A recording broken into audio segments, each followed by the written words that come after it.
Dead on the spot ang isang rider sa lungsod ng Makati matapos pagbabarilin ng dalawang nakamotorsiklo. Nahulikam ang pananambang at narito po ang pagtutok ni Steve Dailisan, exclusive. Pasado launa ng madaling araw sa tapat ng Barangay Hall ng Pembo, Makati noong March 24, nahulikam ng CCTV camera ang dalawang motorsiklong dumadaan. Ang isang may angkas, agad binaril ang isa pang rider. Dahilan para ito mawala ng balanse. Damay sila sa pagsemplang ng biktima.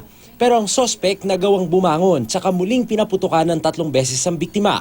Matapos ang pamamaril, agad sumakay sa motorsiklo ang mga sospek saka humarurot palayo. Sinubukan ng aking ng first responder ko na i-CPR pero wala na, bumula na siya ng dugo. Tinangka raw habulin ng mga tanod ng barangay ang mga sospek pero agad daw naglaho ang mga ito sa mga skinita. Tama ng bala sa likuran at tumagos sa dibdib ang ikinamatay ng biktimang si Delmar Cabinas, 33 anyos ng barangay Fort Bonifacio, Taguig.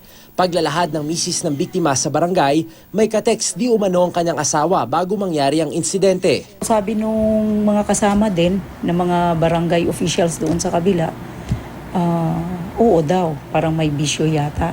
May tatlo siyang, meron siyang tatlong, lighter sa bulsa.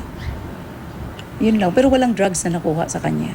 Patuloy na pinaghahanap ng mga pulis ang dalawang sospek, kaso hirap daw silang tukuyin ang pagkakakilala nito, lalo't nakatalikod at di ganong malinaw ang mukha sa CCTV. Ang barangay naman, pag-iibayuhin pa ang pagpapatrolya at pagagandahin daw ang kalidad ng CCTV camera para makatulong sa pagsugpo ng krimen.